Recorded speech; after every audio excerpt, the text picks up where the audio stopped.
અધિક્ષક દ્વારા સપ્ટેમ્બર માસની ગુના સમીક્ષા પરિષદ યોજાઈ. દારૂબંધી, સાયબર ગુના અને પડતર કેસોના નિકાલ પર ભાર મુકાયો. અમદાવાદ જિલ્લામાં કાયદો અને વ્યવસ્થાની સ્થિતિની સમીક્ષા કરવાના ભાગરૂપે અમદાવાદ ગ્રામ્યના પોલીસ અધિક્ષક શ્રી દ્વારા સપ્ટેમ્બર માસની માસિક ગુના સમીક્ષા પરિષદનું આયોજન કરવામાં આવ્યું હતું. આ પરિષદમાં સમગ્ર ગ્રામ્ય વિસ્તારમાં નોંધાયેલા હત્યા, લૂંટ, ચોરી તેમજ બિનજામીનપાત્ર ગુનાઓની વિગતવાર ચર્ચા કરવામાં આવી હતી. ખાસ કરીને ગ્રામ્ય પોલીસ સ્ટેશનોમાં પ્રદર્શનનું મૂલ્યાંકન કરવામાં આવ્યું અને પડતર કેસોના તાત્કાલિક નિકાલ માટે અધિકારીઓને ચોક્કસ માર્ગદર્શન પૂરું પાડવામાં આવ્યું હતું.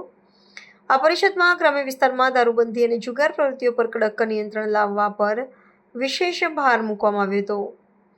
આ ઉપરાંત સાયબર ગુનાઓ અને ડ્રગ્સની હેરાફેરી અટકાવવા માટે અદ્યતન તકનીકોનો ઉપયોગ કરવા અંગેની વ્યૂહરચનાઓ પર ચર્ચા થઈ હતી. પોલીસ અધિક્ષકશ્રીએ તમામ પોલીસ નિરીક્ષકો અને નાયબ અધિક્ષકોને સૂચના આપી હતી કે નાગરિકો સાથે સુમેળભર્યા સંબંધો જાળવીને અને જાહેર સુરક્ષાને પ્રાથમિકતા આપીને ગુનાખોરીનો દર ઘટાડવા માટે સઘન પ્રયાસો કરવા.